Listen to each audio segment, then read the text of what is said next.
Hello Year 10 and welcome to our lesson on speed, distance, time. And we're going to start with the answers to yesterday's lesson on conversion graphs first of all. So if you get your work ready to mark. This was the first question about Barry's Bricks and Bricks R Us and the cost of delivery from those two places. So first of all, Prakesh lives 2 miles away and wants to get a delivery from Bricks R Us. We need to write down the delivery cost.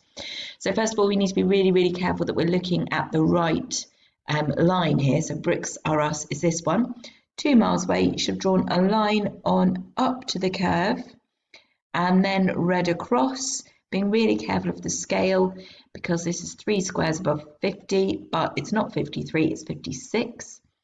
If you look at the mark scheme, they are actually allowing any answers in the range 55 to 57 here, but 56 is the actual answer. Right, part B, John needs to have some bricks delivered and he lives 4 miles from Barry's Bricks and 5 miles from Bricks R Us. We've got to work out the difference between the two delivery costs. So 4 miles from Barry's Bricks, we're reading up from 4 miles to Barry's Bricks line, which is this one, and then across, and that's 50. And here, you have to have exactly 50. They don't allow a range for the answer here. And then 5 miles from Bricks R Us, we're reading from 5 up to the line and then across. And the answer here is 65, but they're allowing anything in the range 64 to 66 because it's a little bit more difficult to read off exactly. So then the difference between the two, we should do 65 subtract 50, but because there was a range allowed for this one, there's also a range allowed for this answer. And so the answer, they're accepting anything in the range 14 to 16. Okay, the next question, use the graph to change £6 to Swiss francs. So we should have read up from 6 and across, and we had to have exactly 10 for that one to get the mark. Use the graph to exchange 25 Swiss francs to pounds. So we're reading across from 25 on the Swiss francs axis and then down to pounds. The answer is 15, but they're allowing anything in the range 14.8 to 15.2 because it's a bit more challenging to get it exact for this one. Okay, change £64 to Swiss francs. So I would pick anything that is a factor of 64. I'm going for 8. And if I read up to the graph from 8 and across, that's giving me 13. And then I'm going to need to multiply this by 8 to get the correct answer, which is 104. There are all sorts of other options here in the mark scheme. The other option is that you use the answer to part A to work out what the conversion would be for £1. So divide by 6 and then multiply up to 64. And because there are so many various methods with various different levels of accuracy, they're allowing a range of 103 to 110, but you should have been showing a valid method and not just an answer. Okay, next question. Sophie's company pay her 80p for each mile she travels. She travels 20 miles. How much do her company pay her? So up from 20 and then across, and that should give you an answer of 16.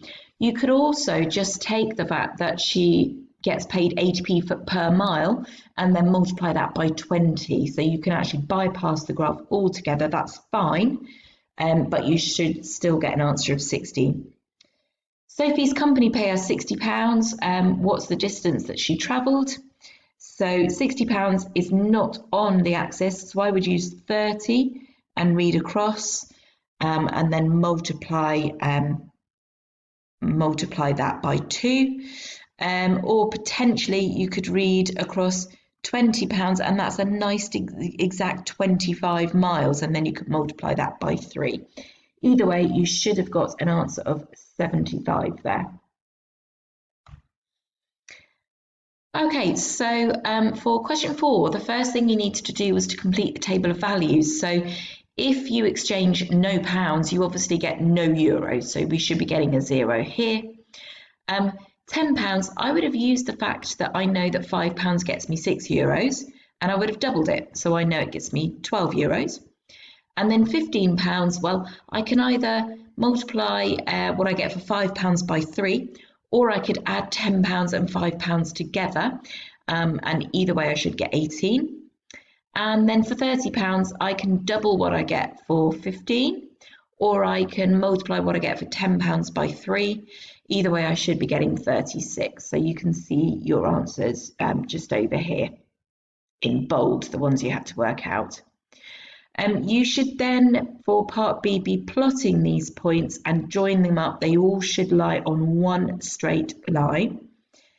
And then we're asked to use what we've plotted there to work out how many euros Louise would get for £250. So I would have used £25 here and read up to the graph, and then multiplied that by 10. And that should have given you 300 euros. Okay, so finally, Jo changes £200 into rand. How many rand did she get? Well, we do have £200 here, so that's fine. We can just read up from there to the graph and across, and we should get exactly 2,600 rand. We're not being given any room for error in the answer here because the graph lends itself to doing it accurately.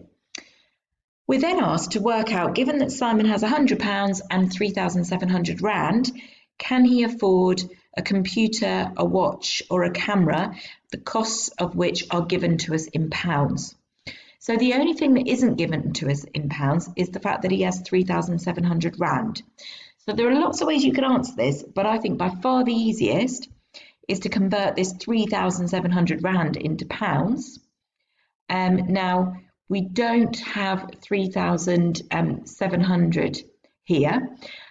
So what I could do is half 3,700, which would give me 1,850, and I could read that off, but that's going to be a little bit tricky.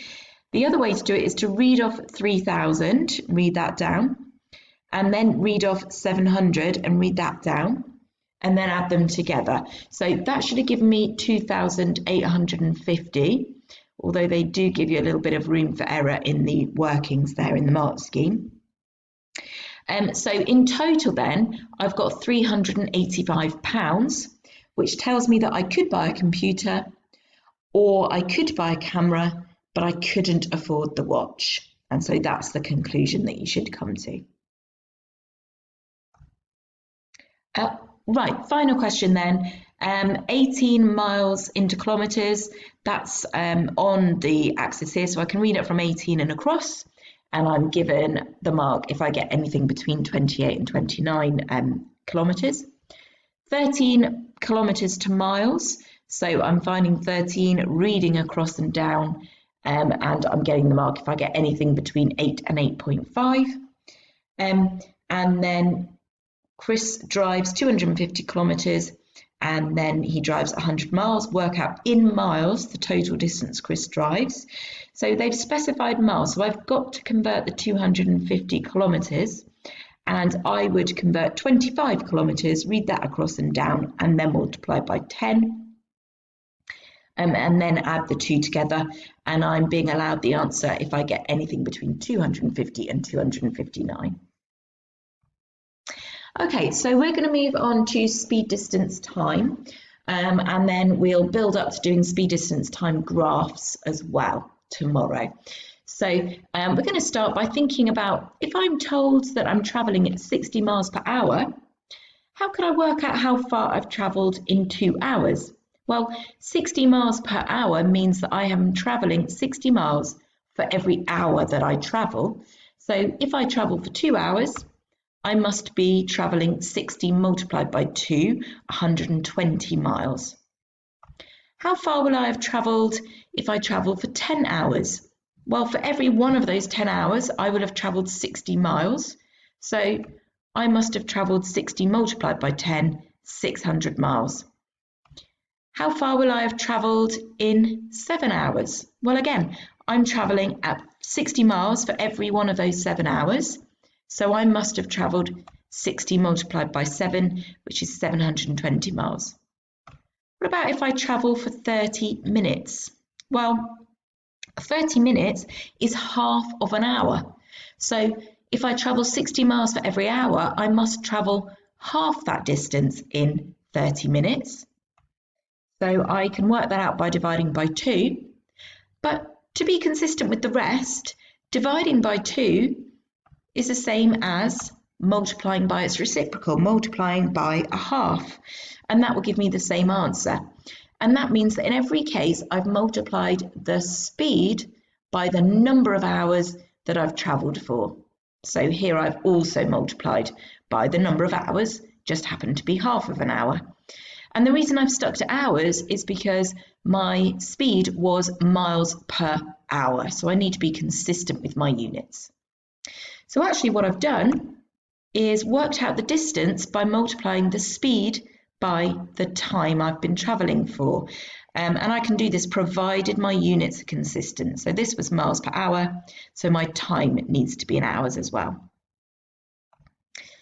So working with that formula, distance equals speed multiplied by time, I can set myself up a triangle of the kind that we were using when we did trig. So distance on the top here is speed multiplied by time, and because these two are next to each other, I know I must be multiplying those. Now I can rearrange that formula to get two others. So if I want to know speed, I can cover that one up. Speed is covered, and that leaves me with distance over time. So distance divided by time, and that gives me a formula for speed. If I want to know time, I can cover up time, and that gives me distance over speed. So distance divided by speed. And those are my three formulas that I need to use and be able to apply. Okay, so we're going to look at a couple of examples before I give you an exercise to do. So example 1, Jamie drives 210 miles in 2 hours and 20 minutes. What was his average speed? So the first thing to talk about is the fact that it says average speed. Now the reason we're saying average speed is because all we know is that he drove a certain distance in a certain time. We don't know that he was consistent with his speed. He might have gone a little bit faster at some times and then a little bit slower at others. But we're assuming that he did a consistent speed, and that's his average speed across the whole time.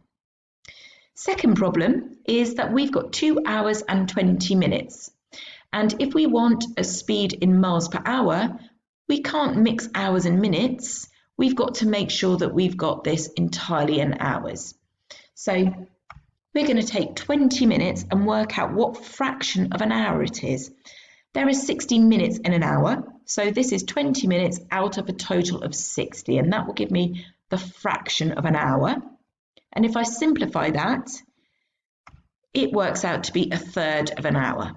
Now, you might have known already that 20 minutes was a third of an hour, but you would need to do the same for more complex amounts of minutes as well. It's always the number of minutes out of 60, and that will give you your fraction.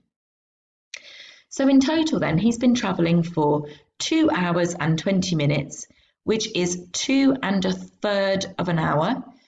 And if I turn that into an improper fraction, that's 7/3 of an hour. 2 multiplied by 3 is 6, add 1.